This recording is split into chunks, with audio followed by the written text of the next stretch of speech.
Hi, everybody. I'm Jason Prine. Thanks very much for joining us on this very interesting session that we've been planning for the last few weeks for everybody.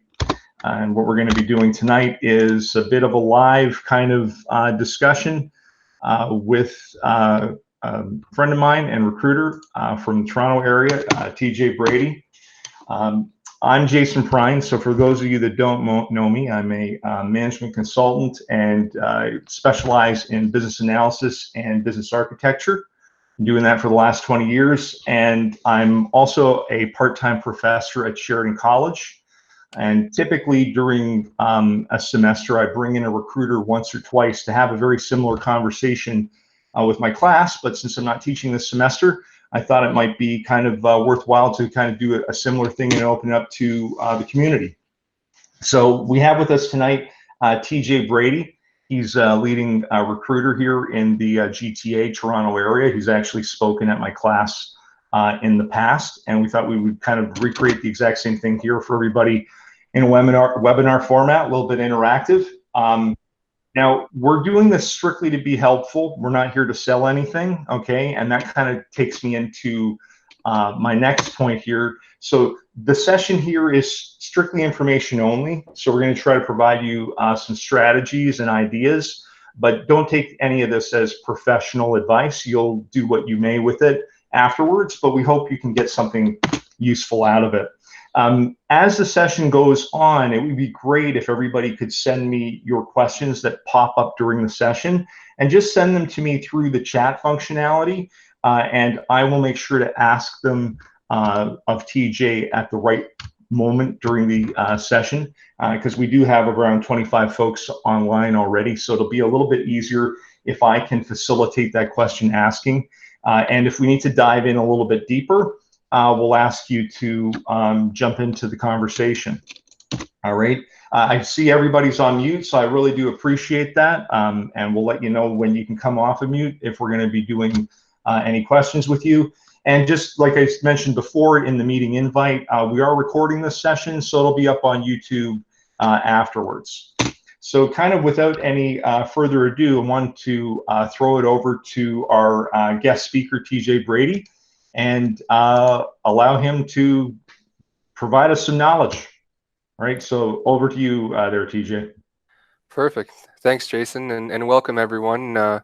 First of all, thanks to Jason for organizing this. This is a great way for us all to virtually connect and have a discussion, and hopefully it's going to be helpful and giving you information to help with your career progression and ultimately with your job search.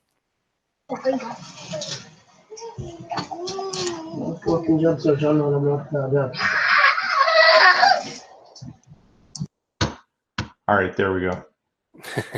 You're coming online there, TJ. I'll let you know when I see your presentation. Yep, you're looking good. There we go. I'm seeing your desktop. All right, your PowerPoint's coming up. I'll just flip these. There we go. Looking good. Okay, perfect.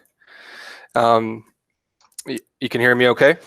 Sounds crystal clear. Perfect. All right. Well, welcome everyone.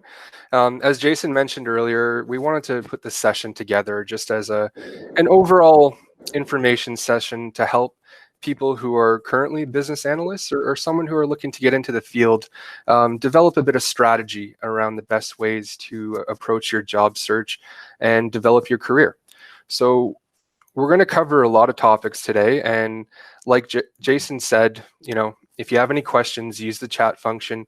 I'll try and take a pause after every couple slides, and we can address some of your questions. And then at the end of everything, we'll go through a bit of back and forth discussion and try and elaborate on any of the questions you have. So just to begin, a high-level overview of what we're going to cover today. I'll give you a bit of information on my background, my involvement in the recruitment industry, and then we're going to dive into the two main types of employments that we most often see, and those would be full-time employment and contracting opportunities.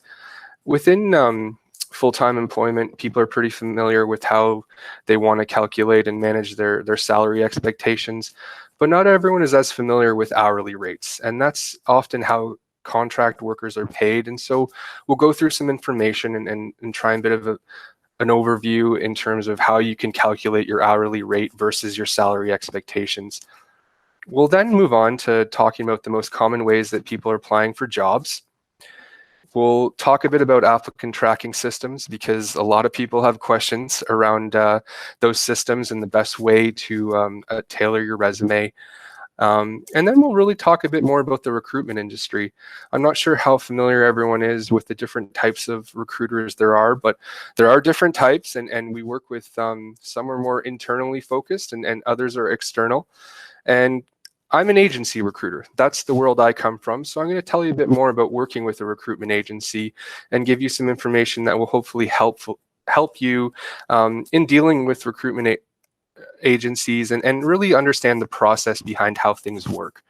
And then, we're going to talk a bit about resume review. What do recruiters look for in a good resume, and specifically within a good BA, BSA resume? We'll then move on to interview preparation. Hopefully things are going to return to normal and we'll get back to those in-person interviews. But for now, the new normal is phone and video conferencing for interviews. And we'll go through some helpful strategies that can result in successful interviews in the current situation. Then we'll move on and we'll just talk about some current trends that we're seeing in the industry. We'll talk a bit about future trends and some relevant certifications and education that can help you progress in your career. So as Jason mentioned, my name is TJ Brady. I'm a senior manager of recruitment and sales with Infotech Consulting Services. Infotech is an IT consulting firm. We're a recruitment agency, and we help firms place full-time employees and contractors in both Canada and the United States. I've been with Infotech for over 12 years now, and my responsibilities have always been mixed between recruitment and account management. And when we get into the structure of recruitment agencies, I'll tell you a bit about both roles. But in terms of myself, I began my career in account management, which is a sales role. And my job was to go out into the market and meet with hiring managers and potential clients and see who could use our services to help find them both contractors and full-time employees. For the last 8 years now, I've been a senior manager with Infotech, and I've been supporting the hiring needs of our national client accounts, predominantly within the financial space. And I've also helped to build some of our recruitment and sales processes and strategies that we've implemented to support these clients. Overall, I have 12 years of full recruitment lifecycle experience, and I'm really hoping today's session will help to give information that is going to help you progress in your career and give you some potential strategies that you can implement in your job search. So as I mentioned earlier, the two main types of jobs that are most common would be contract opportunities and full-time employment. Your strategy really needs to be built on which one of these is your preference. And I understand when you're looking for a new work opportunity that anything that comes along may be interesting because you're looking to get experience, you're looking to work, but ultimately you're going to have a preference. And it's important to know what that preference is and really build your strategy around that preference. And so, it's important to evaluate what is most important and relevant for you in finding employment. Is it going to be the location of the job? Is the salary or hourly rate the number one thing in your job search? Maybe it's part of the package that's offered, some of the benefits, vacation, the ability to work remotely. Maybe it's the industry, or maybe there's a certain company or client that you just really want to work for. All of these things are really important when trying to build a strategy, and it's important to focus your efforts on the strategies that are going to get you the type of job that you would like to move into in your career and take that next step. So a little later on in the presentation, we're going to go into detail into the different types of recruiters, but generally speaking, for full-time employment opportunities, most of this is managed in-house by the recruitment and talent acquisition team of that company. So most full-time hiring generally takes place on job boards or company websites, and sometimes internal referrals or even direct sourcing. Most roles, though, you're going to see that it's been posted online, and you're going to apply through the web portal into the applicant tracking system and really just, put your resume in and hope for the best. But what I'm here to tell you is that there's more to that strategy, and there's more you can do to increase your odds of seeing a successful result for that job application. Ultimately, when you're applying to a job, whether it's full-time or contract, your resume is what speaks for you. So you have to have a well-written resume. It's the key to getting interviews and progressing within the job application. Networking is another huge component of getting a full-time opportunity. It's really important to try and connect with some of the internal recruitment or talent acquisition teams within a company that you'd like to work for. You may also want to try and connect with some of these people on LinkedIn and connect with hiring managers, connect with other business analysts, try and build your network of other professionals and expand that network every chance you get. When you're looking at full-time employment, it's really important that you understand the full package being offered, because it's not as simple as a salary, right? So obviously we mentioned the work location is always important. Everyone's working remotely now where possible, but that's hopefully going to change sooner than later. So knowing where the head office is going to be located and where you will be working on a day-to-day basis is important, especially in a full-time role where hopefully you're going to be there for the next 5, 10 or more years. It's also important to know what the salary range is for a role that you're applying for and where you fit within that salary band. You don't necessarily want to take on an opportunity where you're at the max end of a salary band and there's no room for growth until you progress and move into more senior roles within the company. It's also important to know a bit about some of the perks that may be offered, like remote work. How are the benefits? Do they have a strong healthcare plan? How many weeks vacation are being offered? Is there a pension?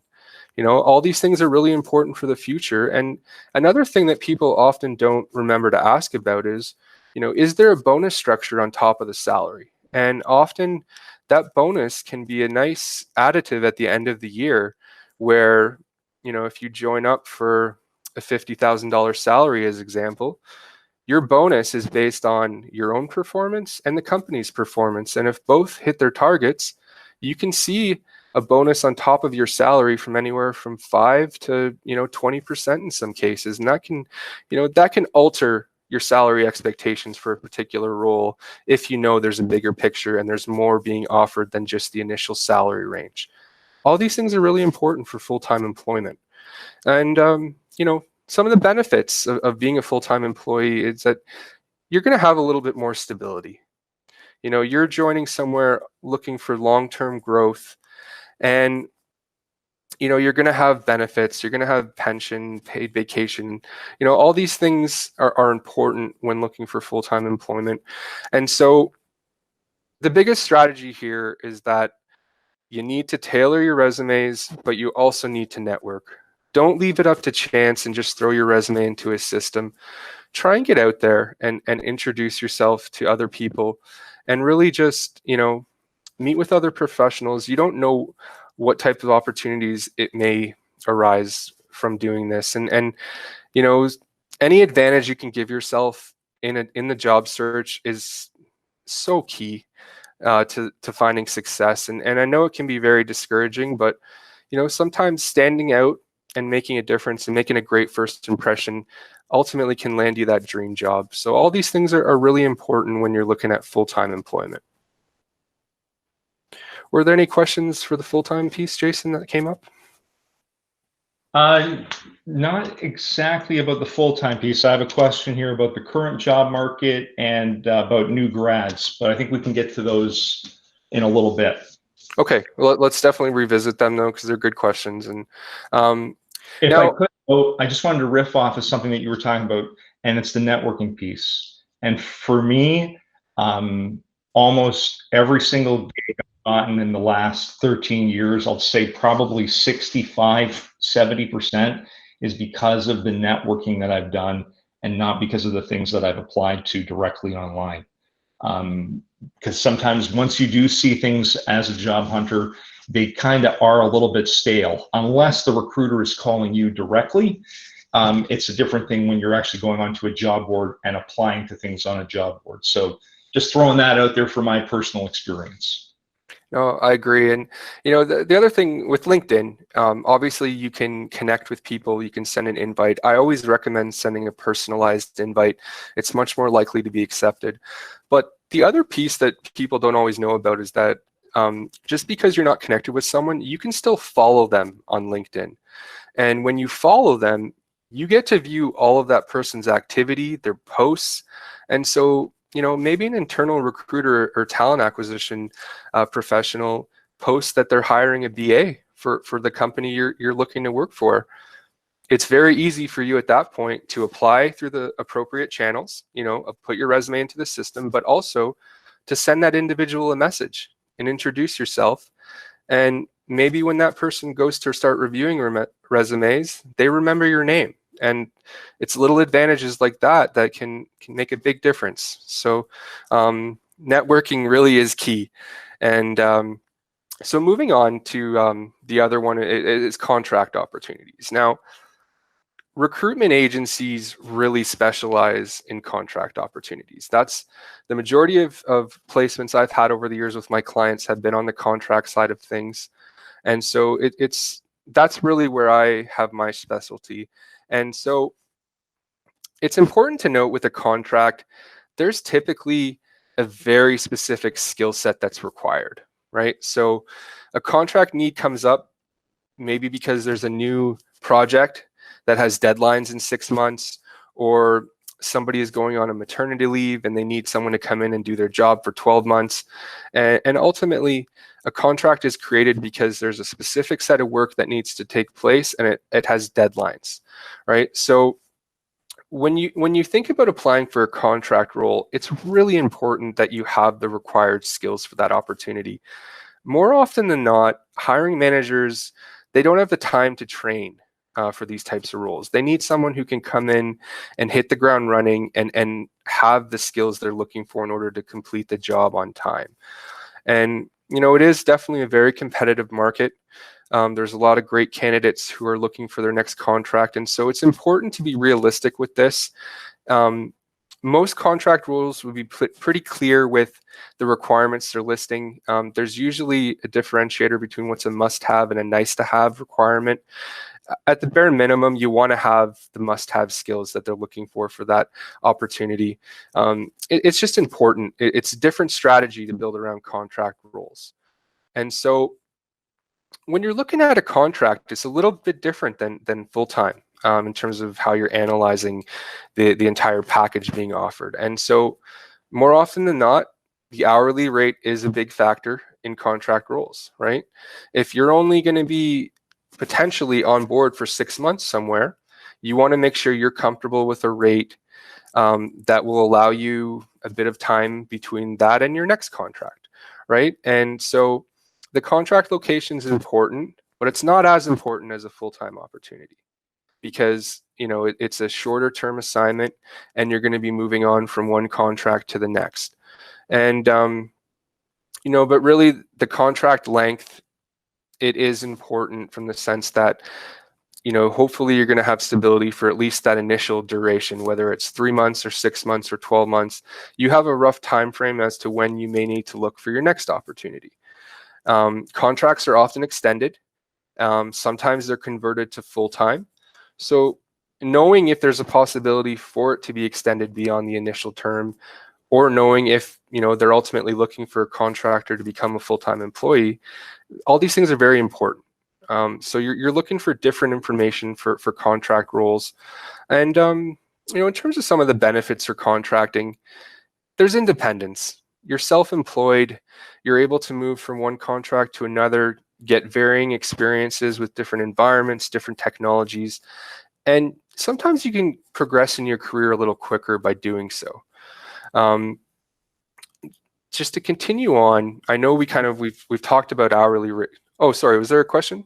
Yeah, there's a couple of good contract-related questions, if I could just Perfect. throw them out there for you. Okay, so first one we have here is from Priya. She's also a contractor. She's been as a BA for the last 9 years, and she's curious to know, how is the market right now for contractors? So March and April, the market was very slow. A lot of companies weren't prepared for what we were hit with COVID-19. And a lot of projects were put on hold. A lot of hiring initiatives were put on hold. Companies weren't ready to hire and onboard a virtual and remote workforce. There's security issues there, and it was a challenge. Now, in the last, I want to say 3 to 4 weeks, we've seen the market pick up a bit with more contract opportunities.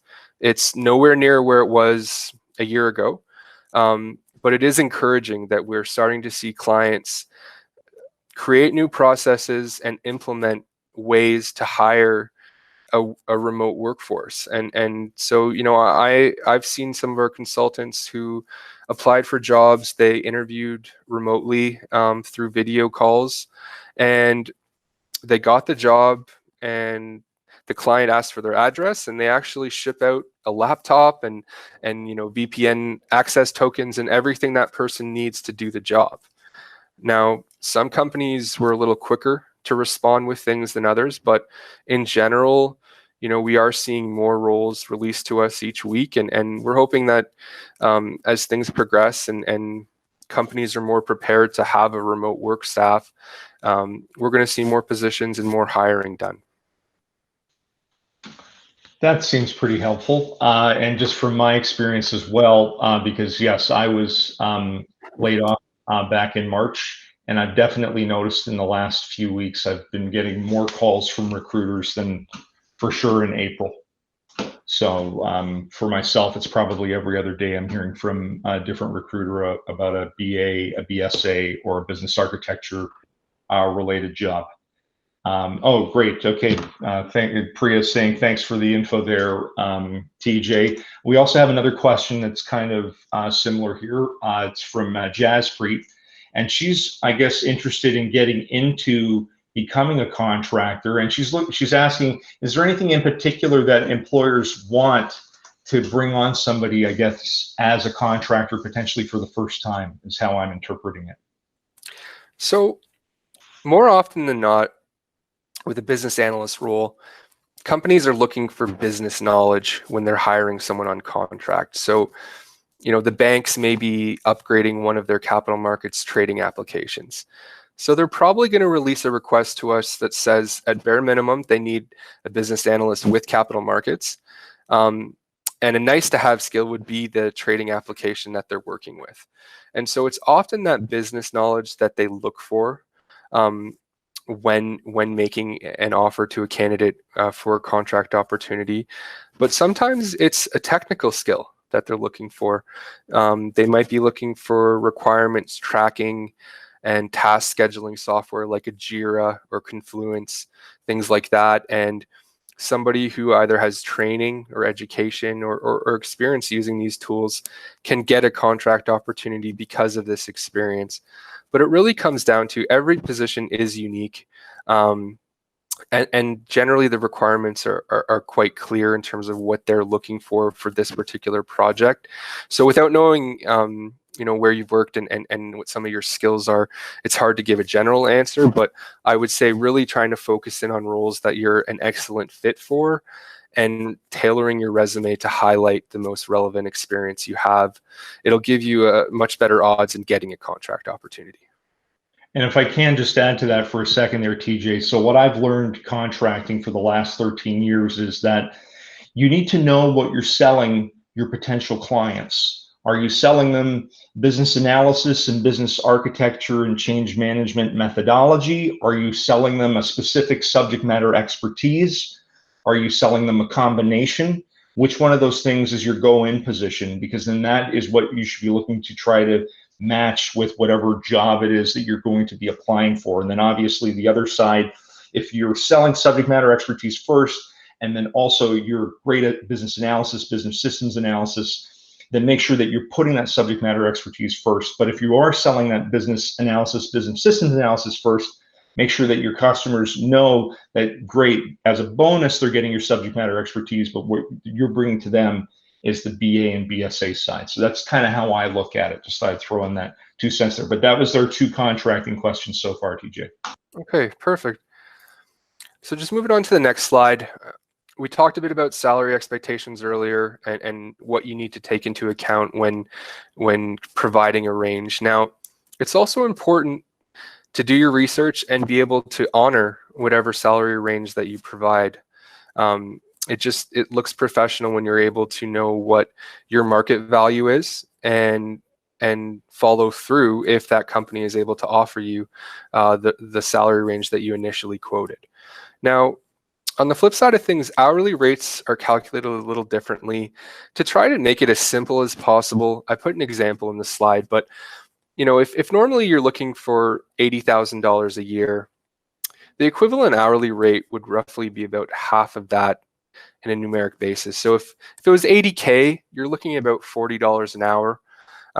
So over the course of 12 months, if you worked full-time hours at $40 an hour, you would roughly end up with $80,000 at the end of the year. And so the other thing to keep in mind, though, is as a contractor, you're often not receiving pay for holidays.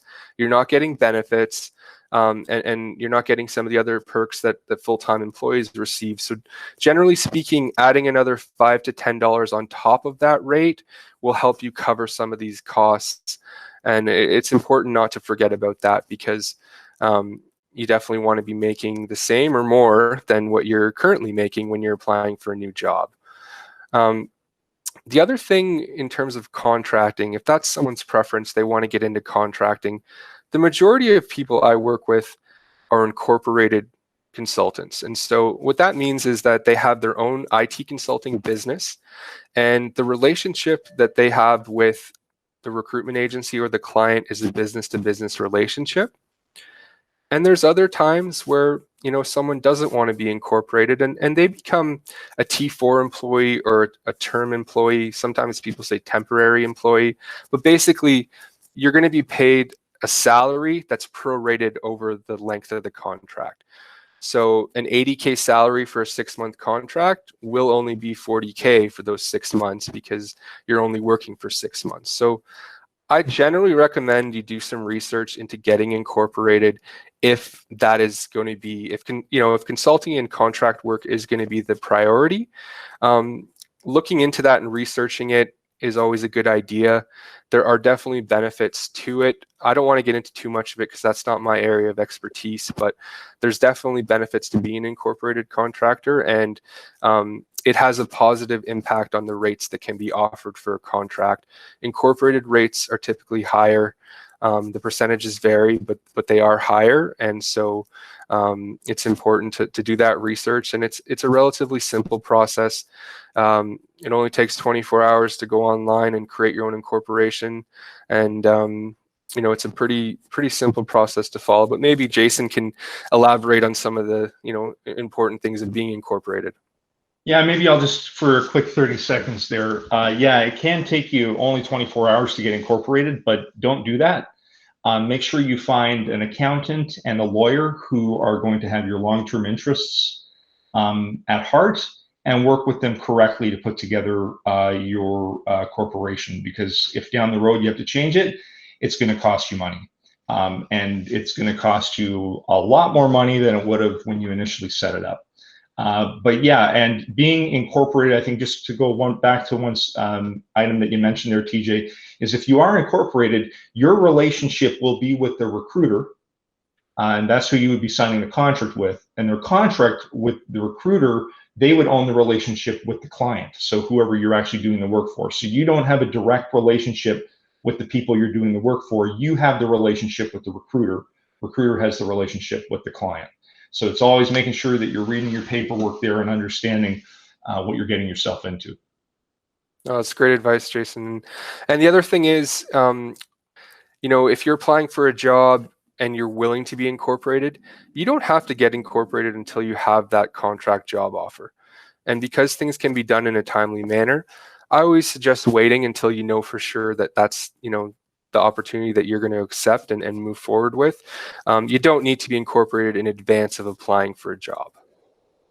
And just as a rule of thumb, if you're not going to work within your corporation for probably, and I'm not a lawyer and I'm not an accountant, but if you're going to do a contract job for only a year and you think you're going to go back to full-time afterwards, consider if it's worth the price of getting incorporated. Those are the things that you would have to talk to your lawyer and accountant about for long-term planning purposes. So when we're looking at applying for jobs, I mean, online job postings definitely the predominant way that people are hired. Companies will post jobs on their websites, but they'll also post jobs on places like Monster or Indeed, all these types of sites. And it's important for you to monitor all of them. Search for keywords. Sometimes you can sign up for emails for any new jobs that have these keywords in them that can be sent to you directly. But you got to monitor all of them because not everyone uses the same job boards to post things. And sometimes you're going to find something on one site that you may not find elsewhere. So it's important to look at a variety of options when trying to search for jobs and cover your grounds, because you don't want to miss something that could be a great opportunity. We've talked about LinkedIn quite a bit in networking. Jobs can be created just by making a good impression with someone. But there's also career fairs and networking and industry nights. Certain companies, they may hold a capital markets night for business analysts. They may hold an infrastructure-focused business analyst night. All these things are important to keep an eye on and whenever possible to attend, whether it's in person or virtual sessions.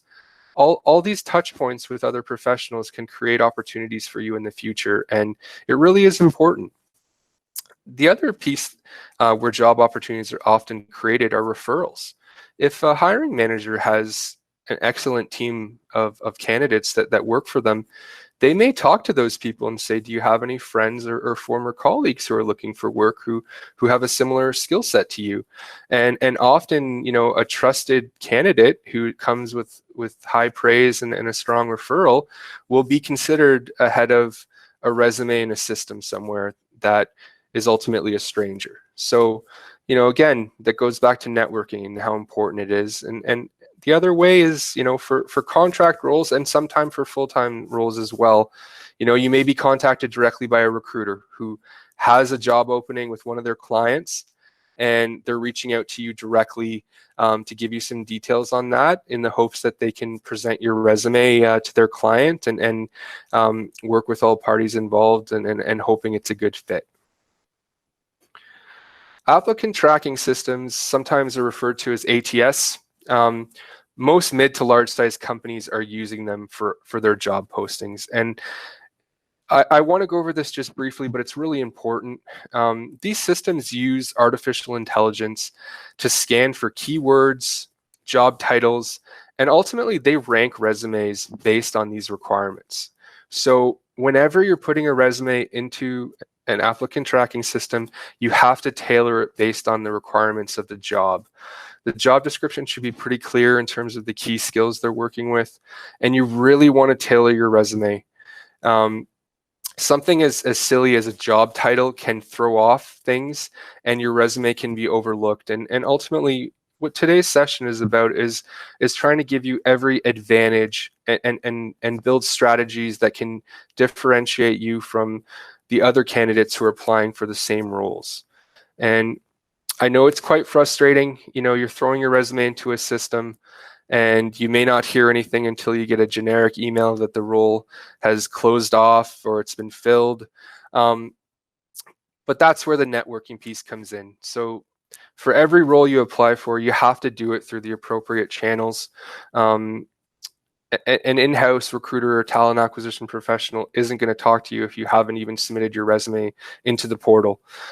So as long as you can tailor that resume, put it in there, that's when you can network and reach out to these people and introduce yourself and just mention that, you're really interested in the job and you've applied through the appropriate channels, but Also, a quick intro as to why you feel you're a great fit. So it's combining those two things of resume tailoring and networking that can help see improvements in working with submitting your resume to applicant tracking systems, because it's a huge challenge in the industry. There's a lot of negative feedback at times around the processes, and so anything you can do to give yourself an advantage is really important.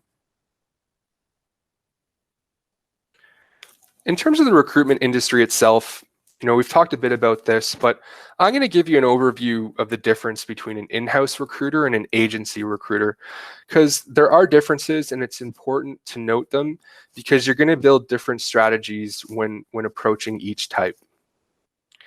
So an in-house recruiter is someone who may be a full-time employee or maybe a contract resource, but they're working for a company generally to facilitate all of that company's full-time hiring needs. So these people, their titles on LinkedIn, it could be recruiter or recruitment specialist. More often than not, it's talent acquisition related, whether it be partner or manager, specialist. Those are the titles you're looking for. And so these in-house recruitment teams will get the requirements from a hiring manager, help build a job description, and then they're going to release those postings on probably their internal job posting board, and sometimes they'll start posting it on sites like Indeed or Monster, just to cover all their grounds. Now, it's really important to keep an eye on these things, and there's an advantage for the client here. When they have their own internal team facilitating this, it's really that first touch point that can make the candidate experience positive or negative. And so if you have a strong internal recruitment and talent acquisition team, your company's brand is going to flourish, right? So that initial touch point with the candidate, it sets things off on a really positive foot and can make a difference in terms of a candidate ultimately accepting an offer of employment with that company. The other advantage that having these in-house teams has is that if a company were to engage an external recruitment agency, there's going to be a fee for having one of their candidates placed with them. So these fees aren't existent when it's your own internal team facilitating things, right? So the other piece that's important is that they're going to be subject matter experts on the compensation packages offered by the company. An external recruiter may know a bit about the environment. They may know a bit about what can offer in terms of the bonus or pension or things like that. But it's really the internal team who is knowledgeable and can help give a full picture of what's being offered. And ultimately, they're helping to sell the brand of that company and hope that candidates are going to want to work there. So when an in-house recruiter posts a job online, that's when they'll leave it open for a certain period of time, and they're going to wait for resumes to come to them. That's one of the biggest differences between an in-house recruiter and an agency recruiter, is that typically for full-time opportunities with a client, a role will be posted and candidates apply. On the next set of slides, we're going to talk a bit about agency recruiters, and it's the opposite.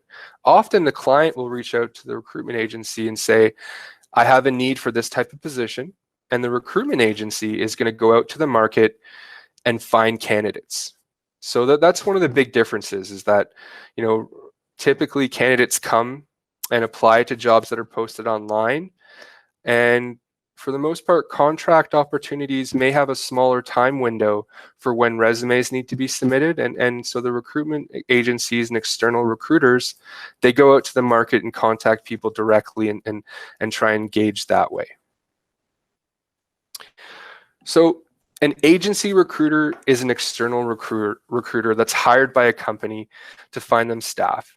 Like I've said before, predominantly this happens when it's a contract opportunity. But recruitment agencies will be contacted if their internal team is having difficulty finding a full-time profile. And that's usually when we would get involved and help out with a full-time opportunity. But the majority of our positions are contract. In terms of working with an agency, basically what happens is the client contacts the agency. They'll have some sort of a job description. and the agency goes out and starts contacting candidates.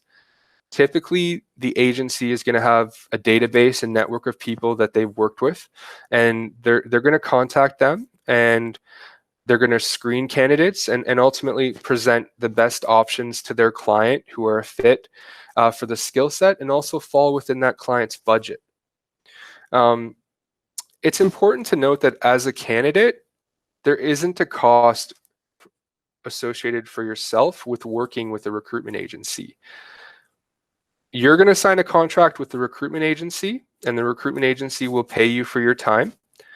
And the recruitment agency has a contract with the client, and the client pays the recruitment agency. So like Jason mentioned earlier, that's how the relationship goes, but there is no cost for you to work with the recruitment agency. Now, in terms of how agency recruiters hire, there's a lot of different processes out there, but one that has taken over the market recently is an MSP system for hiring and onboarding contractors. And we're going to get into it in the next slide, but it's important you're aware of the differences because timelines is a big factor in these models. And so an MSP model is a managed services provider. Basically, it's a centralized system. It may be managed either internally or by an external team and company, but ultimately that team is responsible for facilitating all the contract hiring for a client.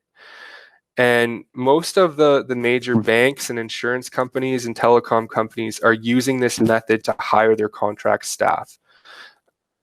Each company will have a strict list of agencies and vendors that they can deal with.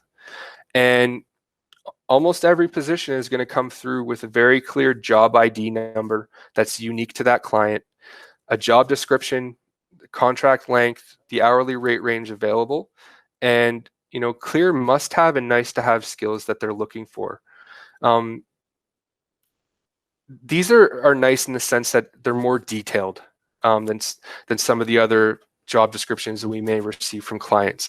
But within an MSP model, typically agencies are either limited or not permitted to have any direct contact with hiring managers.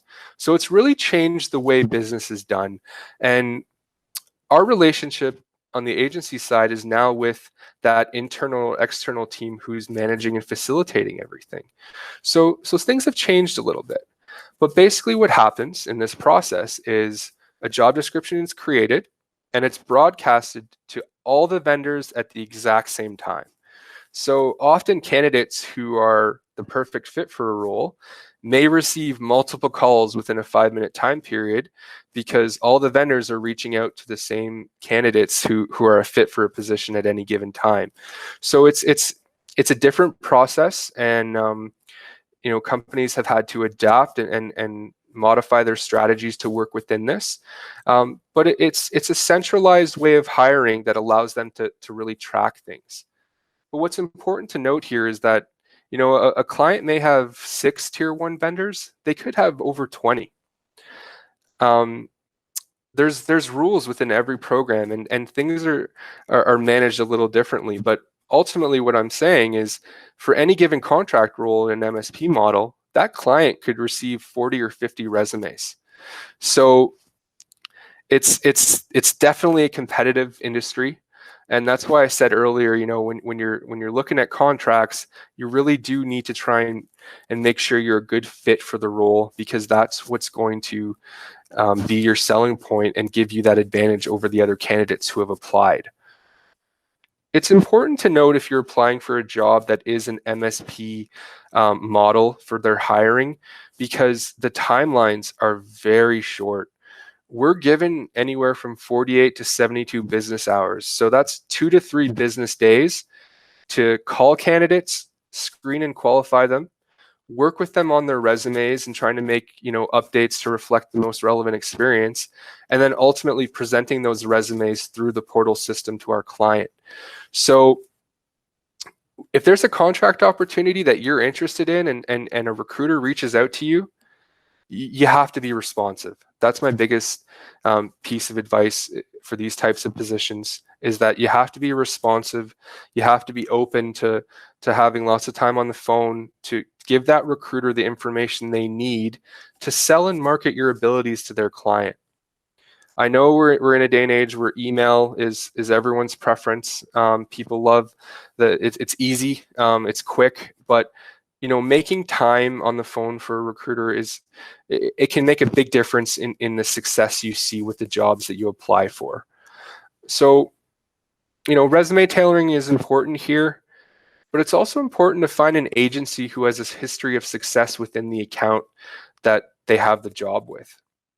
It's not a bad question to ask, how many people do you have working on contract at this company?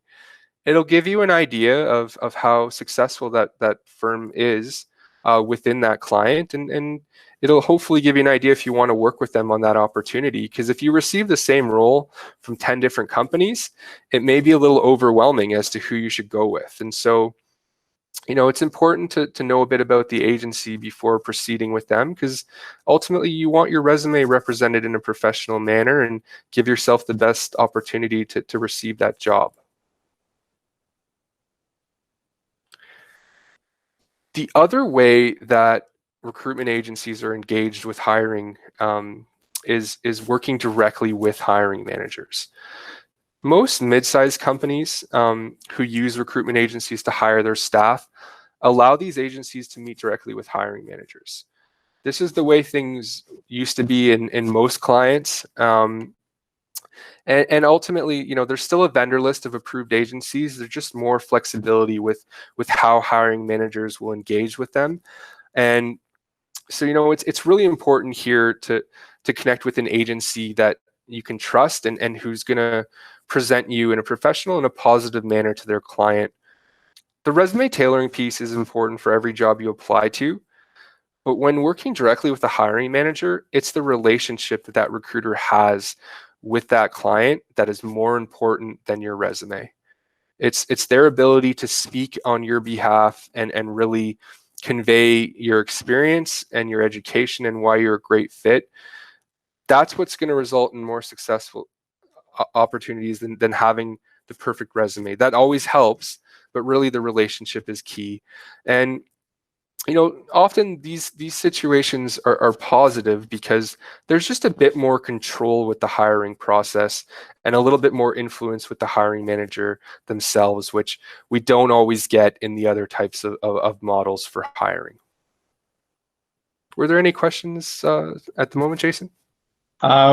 We just have one about resumes, but I think we'll get to that when you get to that section. Okay, sounds good. Yep. So in terms of working with agencies, it's important that you build relationships with a few different ones. Do your research online.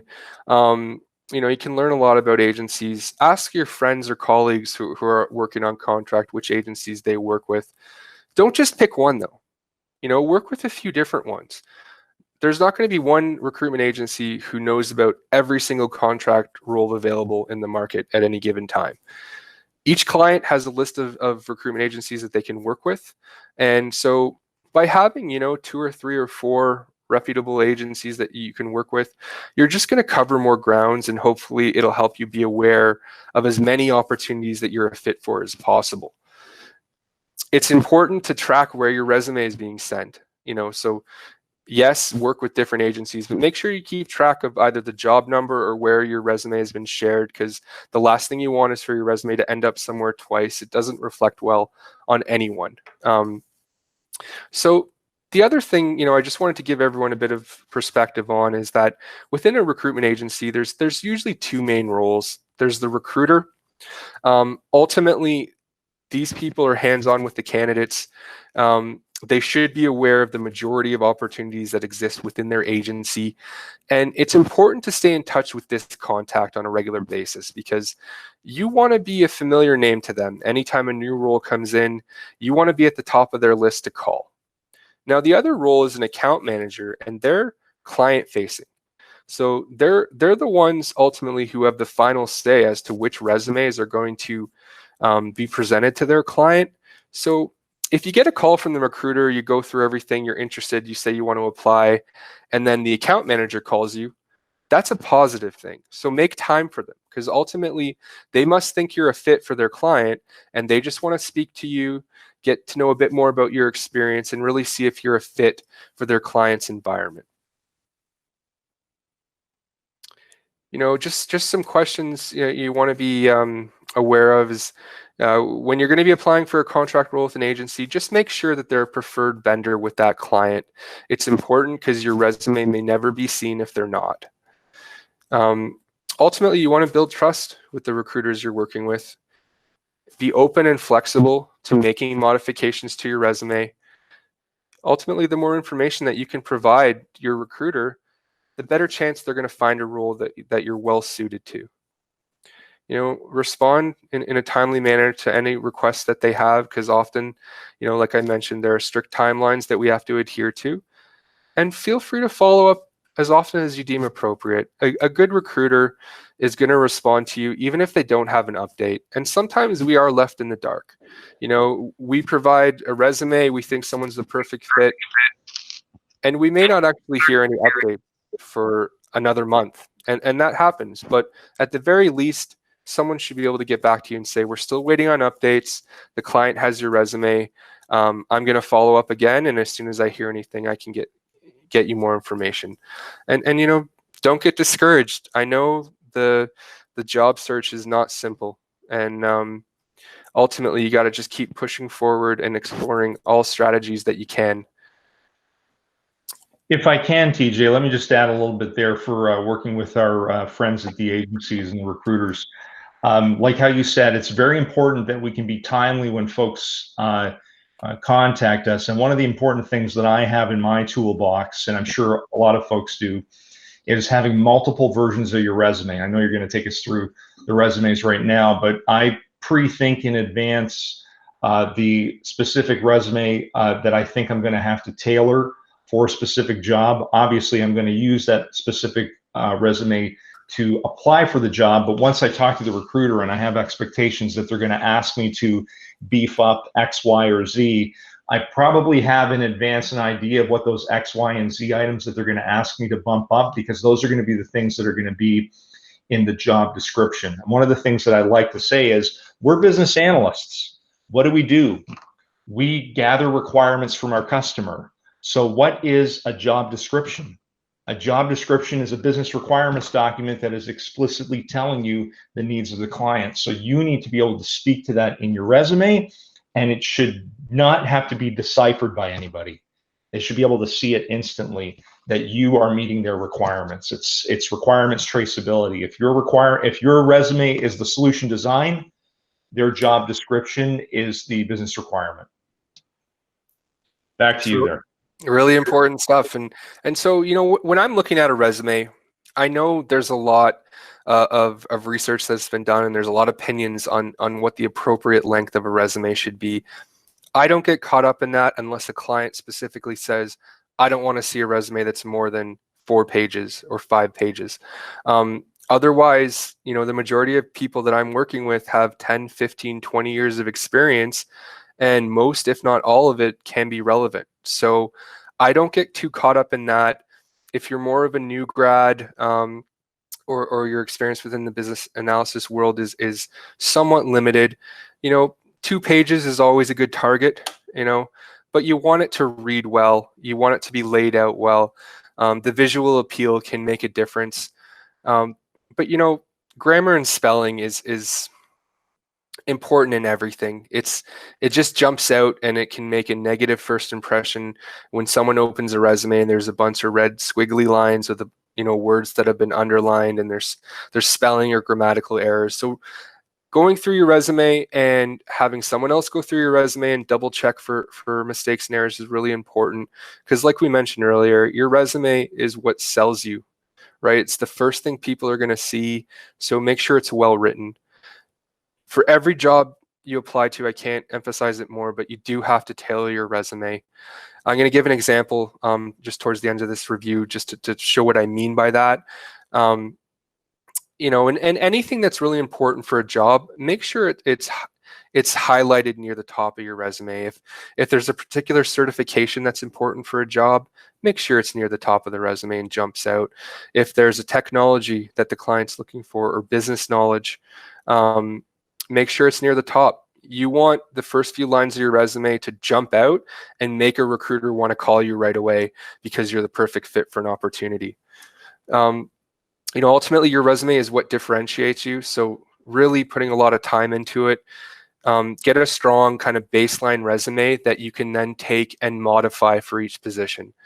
That's what's important. And I'll just give an example. One of our clients maybe is looking for a business analyst with digital experience, okay?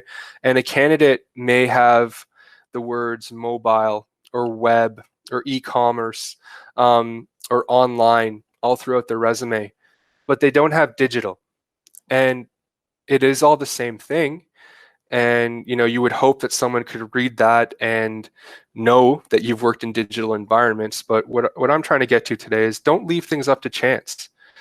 Do everything that you can that's within your control to give yourself a really good opportunity at landing the jobs that you apply for.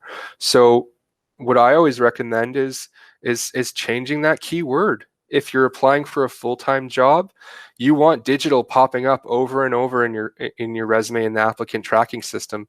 And then you can go into further explanation, when it gets to the interview point, right?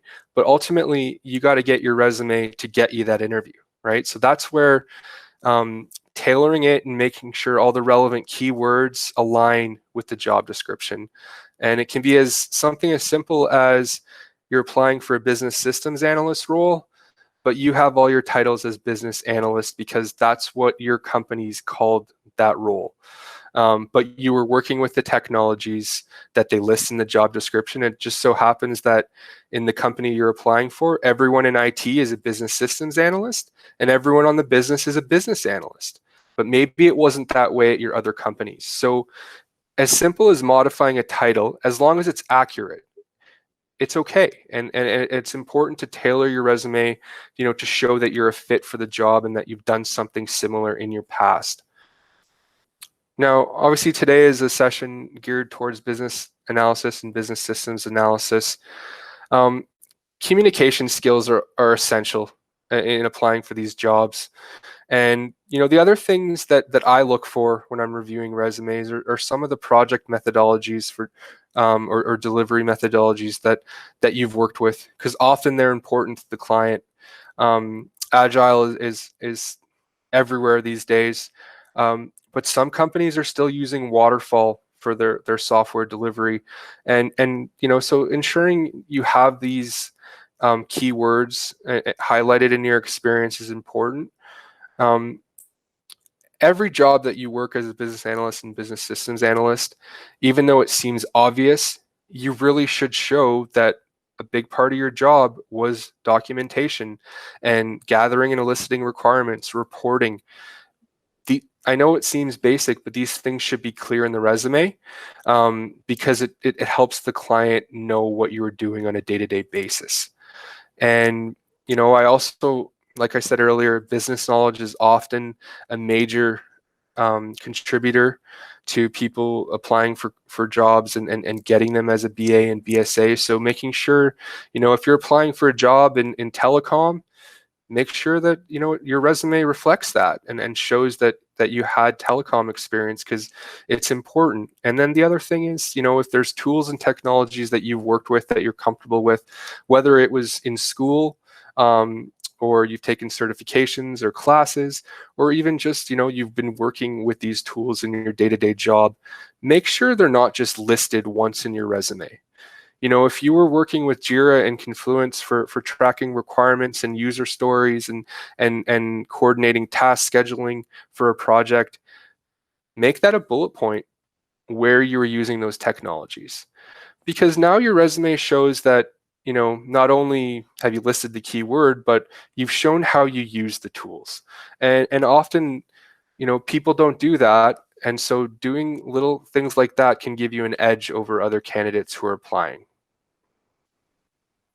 So moving on to interview preparation, Obviously, times are a bit different now, but these things still apply, right? And doing your research on a company that you're interviewing with is really important.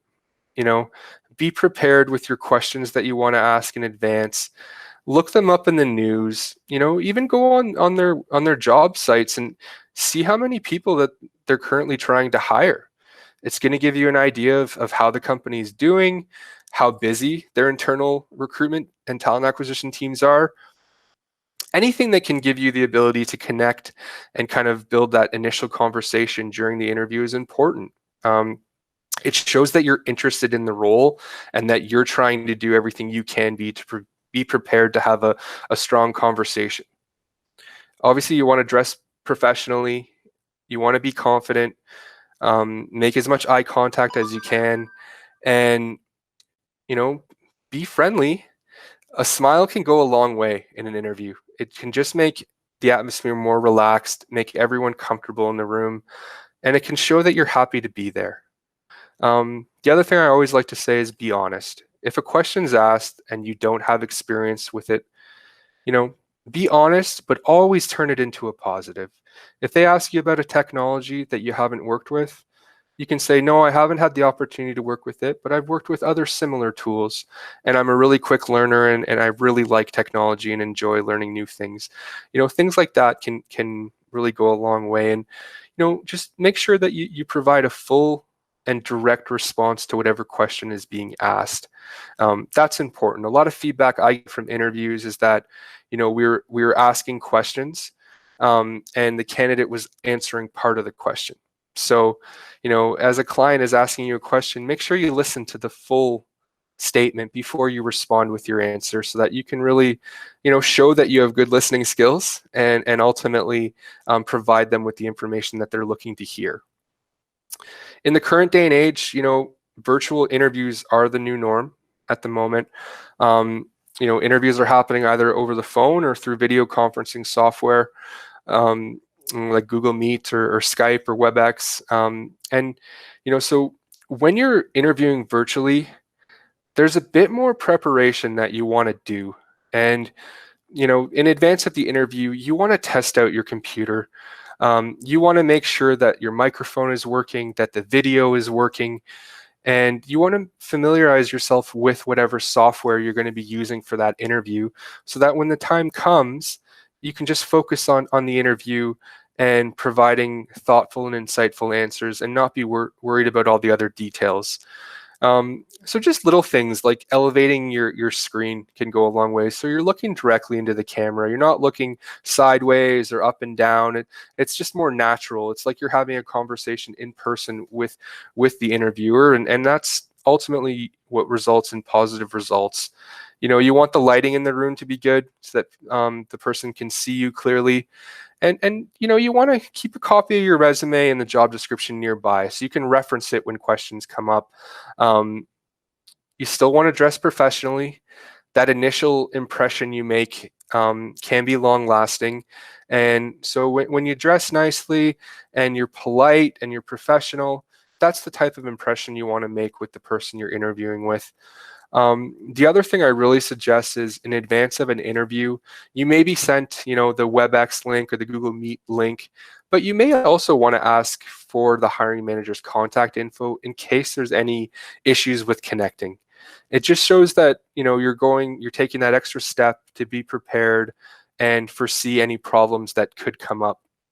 And the other thing that's really important with virtual interviews is it's difficult. There can be a time lag with sound. So you really want to make sure it's your turn to speak before you speak over someone else. And that can be a challenge for anyone who's been involved in team meetings that are virtual now. It's a lot of people talking over one another because they're not really sure when it's their turn to talk. So kind of just, listening to what the person's saying and waiting for your turn to respond, it just makes the experience a bit more positive for everyone involved. Hey, TJ, do you mind if we just pause there for a quick second for a couple of questions? Not at all. First, I think you have a notification up on your screen, just as a heads up. No worries. If you can go back a couple of slides where you were talking about the resume customization, and you were giving the example about if you're applying for a telco job, then it's probably important for you to be able to have telco experience. But the reality is that if you're applying for a telco job and you don't have any telco experience, then you can't put on your resume you have telco experience. But what you probably should be doing is you should be looking at the job description and finding the things that you can trace directly to your experience and highlighting those things on the resume so that, like you said, you're using the language of the customer so that they don't have to do any interpretation. You want to use their language. So even though you don't have the telco experience, but they're asking if you've done business requirements documents and if you've done gap analysis between current state and future state, et cetera, that you're capturing all of those things so that they'll be able to read it and that the ATS will be able to see it. So I think that was just something somebody brought up because they weren't really sure about how do you deal with applying for a job that you don't have any industry experience in, but you definitely have experience with doing the tasks, just not the industry. So this is where I always say, what are you selling? Are you selling subject matter expertise in an industry? Are you selling business analysis, business systems analysis, business architecture methodology, a combination of both? And that's what you have to try to work into what you're working on. So hopefully that answers the question or the item that you had pointed out there, Shweta. The other item really quickly is from your experience, TJ, if a resume is too pretty, and sometimes I've seen resumes where people put boxes and things all over the place, they make it look like a magazine. Can an ATS read that properly? Because I've heard sometimes they can't. Sometimes ATS systems have trouble reading PDF documents, I've heard. Sometimes they have trouble reading boxes and charts. The information within them, they have trouble scanning for whatever reason. I'm definitely not an expert on it, but you almost want to have a fairly simple but well laid out resume when applying in these systems. It seems to be more advantageous for the candidates who do this, where others sometimes it creates complications for how the ATS system looks and reviews and ultimately orders the preference of the resumes that they screen through. Great. And I just had a question from Priya, and she's asking about, because she has finance experience and she's interested in applying to the banks. It probably does make sense that she should be able to apply that financial services experience and hopefully find some kind of a one-to-one mapping between her experience and what's in the job description. I always go back to the classic that the job description is a requirements document. Your resume is solution design. The gap is between those two things. What don't you have the exact match for? So how do you kind of show your customer how you can potentially meet that gap in your resume? Yeah, no, it's a great question. I honestly, it's important to know what you've done and how your experience and skill set can transfer from one industry to another. But often roles, say a bank is hiring a BA, they may just say they're looking for financial experience. So if you've worked in insurance or with an investment company, all these things are applicable. And so being able to say and highlight that you do have similar experience within financial environments is important. But kind of like Jason said earlier, just because you don't have everything doesn't mean that you may not be a good candidate for the opportunity. It's just, you have to know within the job description, what is it about your profile and your skill set that's going to interest the client, right? And really taking the time to modify, expand on, and elaborate on your experience that you do have and that's really relevant for the opportunity. An example recently, I had an opportunity with one of our financial clients who were looking for digital banking experience. And I had a candidate I've worked with for years and I helped her with her resume, but she'd worked on things like mobile mortgages. She'd worked on things like mobile investment platforms where you go on your phone and you invest in mutual funds or things like that. These were all digital. And so I helped her to highlight this experience and really expand and elaborate on the most important things with that job description, and it resulted, in a very positive outcome for her. So it's kind of taking that next step and being able to evaluate the job description and highlight and tailor your resume based on the skills that you deem to be most important. And wherever possible, you may not have the exact experience, but if you have something close and relevant, I would go with it and try and use that to be your selling point. Thanks, TJ. So this slide, there's not too much to talk about right now, other than the fact that a lot of workers are now working remote from their homes, and it's a different time period for all of us. It's new. People have families and other responsibilities. They have children that they're looking after, and so there's new challenges to the current times that we're dealing with, and so in terms of the hiring and job process right now, it is all remote interviews that were happening. The workforce is being onboarded remotely, and new processes have been put in place so that things can happen securely and efficiently. And like I mentioned earlier, we're hopeful that the market is going to continue to pick up, and key initiatives are going to move forward, and the hiring will follow that as well. But I think this one is something that's really important for everyone to be aware of in terms of these are current and future trends, right? And so everything digital is relevant right now.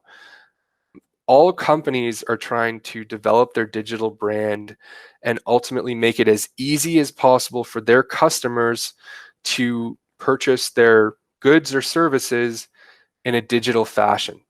The banks are trying to make as many of their offerings and services available to be applied for online through your mobile device.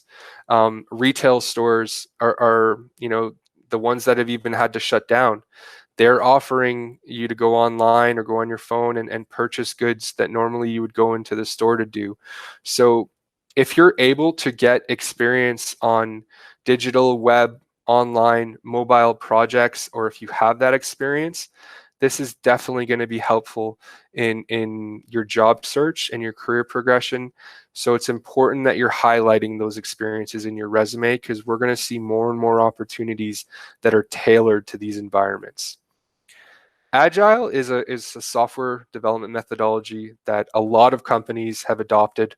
It's basically, it's taken over some of the older methodologies like waterfall that we mentioned earlier, but getting exposure to Agile projects, taking a course online, completing any of their certifications, these little things can give you an edge when competing for a job.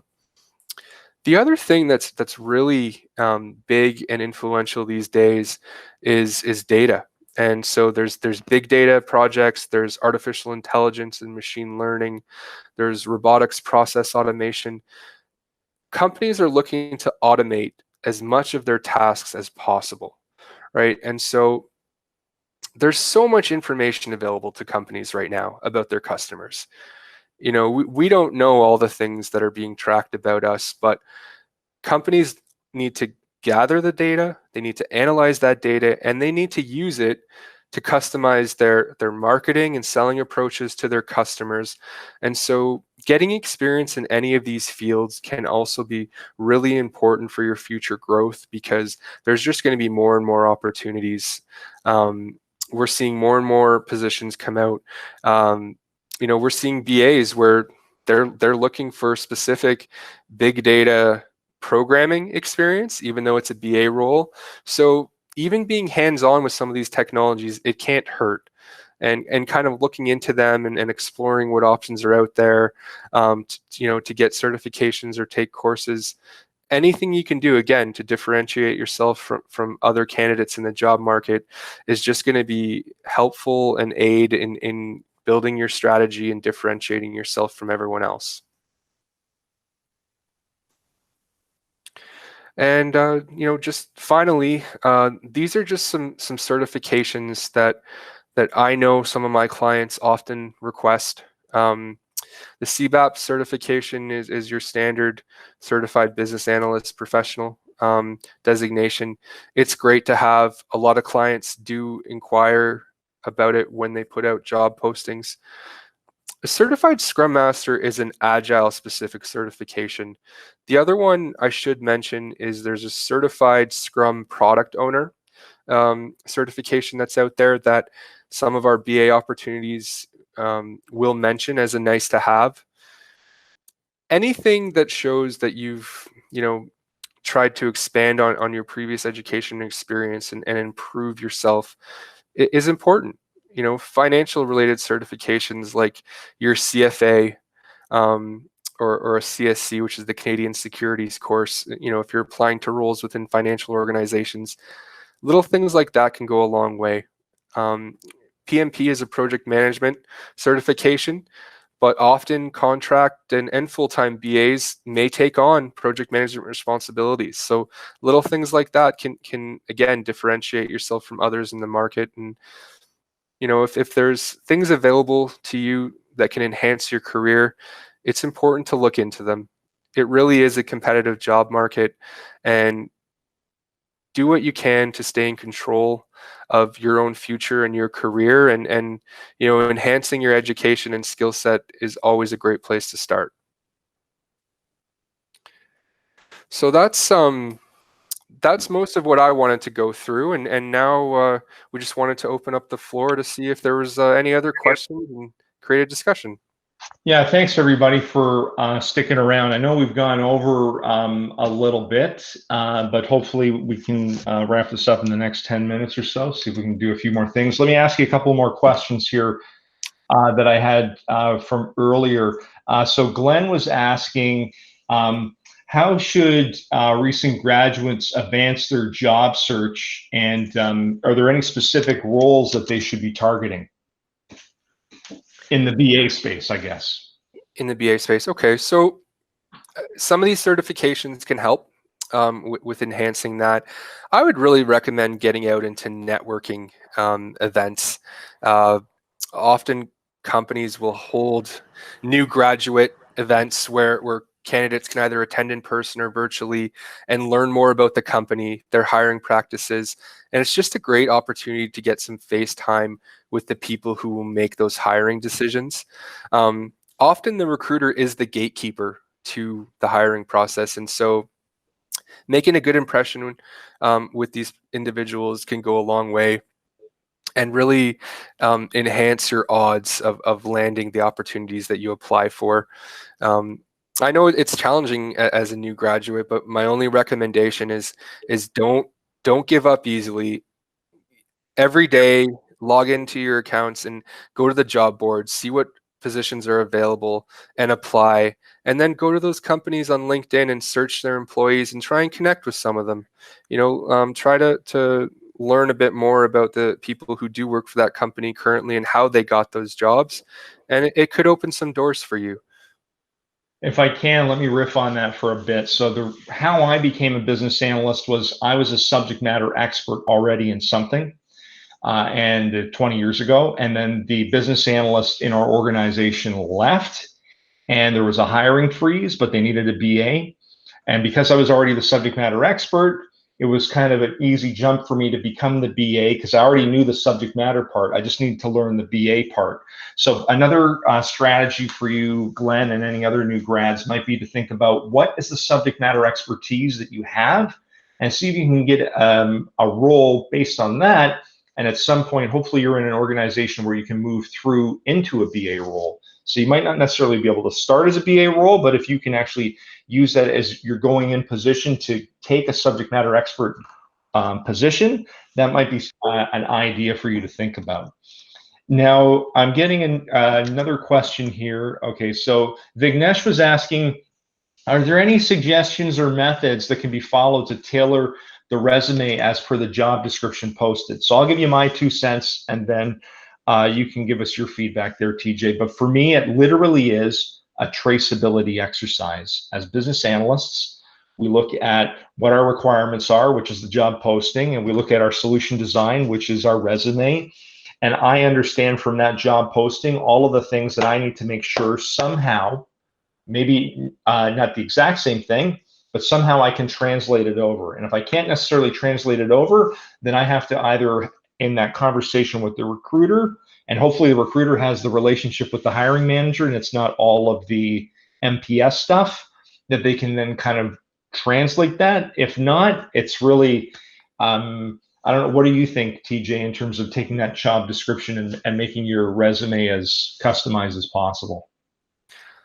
I think it's a great exercise that shows your analytical abilities, to take the information that's been given to you and use that to highlight your experience and tailor it that way. Really elaborating on what looks to be the most key and relevant experiences listed in the job description, and tracing it back to your resume and making sure it's clear. Ultimately, the person who initially opens your resume, they may not be technical, they may not be working in that environment. They may not have been a BA themselves. So making it easy to read and clear is important, and can get you onto that conversation with the hiring manager, where really that's where you want to be. All right, here, I got a few more questions here. That's some good feedback, I think. So I have a question from Nirali, and I don't know if we can really answer your question here, Nirali, because it's pretty specific. But the question is I'm pursuing my CPA degree. What software do you recommend me to pursue along with CPA? I don't have any exposure to CPA, so I don't know if you deal with any roles, TJ, that folks need to be a CPA for. More often than not, it may be more on the kind of project coordination and project control officer type positions that are heavily involved in tracking and managing a project's finances. That's where we may see some of those designations come into play. Typically within the BA space, there's not a whole lot of project financials or budget management that's required in the day-to-day. So we don't often see those as being requirements in a role, but should it be a requirement for a position you're applying for, it's definitely something you want to have at the top of your resume. Whether you're pursuing or it's completed, it's very important, and will jump out to that person reviewing the resume. All right, I think we have one more question. I don't really see too many other ones. A question came in from Shweta.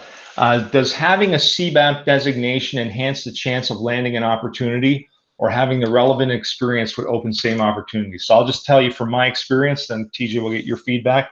So for me, the reason I got my CBAP as a contractor is that it is allowing me to market myself, that I have the amount of experience and expertise that the designation allows. And there have been a few roles in the past where it's mandatory, but typically I see the CBAP being as something more of a nice to have in terms of what the job reco is asking. However, in terms of the mind of the hiring manager, I know there's been a few roles where I've gone into and they've mentioned it specifically when I've gone into the interview that they liked that I had it. So whether or not me having the real world experience versus having the CBAP, obviously having real world experience is the most important thing, because that's actually how you get the job done. However, from a marketing perspective, having those certifications, that's why I have those certifications. It's strictly marketing and making sure that folks know here there's an organization that can kind of back me up in terms of saying I have done what I need to do to get that certification. I don't know, what are your thoughts, TJ? No, I would agree. I think the experience is always the number one thing I look for. What someone has done with their career tends to outweigh a certification, unless that certification is absolutely mandatory by a client. But I think, gaining the experience is much more valuable, and it's more of a selling point than the certification. But where it comes into play is that if there's two candidates with similar experience and one has a certification and one doesn't, that can give you that advantage over the other person. So it's kind of it's just one of those things where you can, again, differentiate yourself and put yourself in an advantageous situation, and hopefully it'll reflect in positive outcome. All right, well, it looks like we have come to the end of our session here. I just wanted to take a moment, TJ, and thank you for taking the time to come out to the session today. We appreciate you doing that. And I hope everybody found this to be useful. I'll be posting this shortly on YouTube in the next couple of days, so let other folks know about it. And if we're not connected on LinkedIn, feel free to send me an invite and we can get connected there. Any last parting words from you, TJ? No, just wanted to say thank you to everyone for their time, and same message. If we're not already connected on LinkedIn, please send me an invitation. I may not have an opportunity right now that you're a fit for, but I'm happy to connect. And if I can give any one-on-one advice, I'm happy to do so. Ultimately, we all have to support each other, especially right now. And if there's a way that I can help, I'm happy to. That's great. All right. Thanks again, TJ. Thanks everybody for showing up, and let's all stay in touch. Okay. Take care.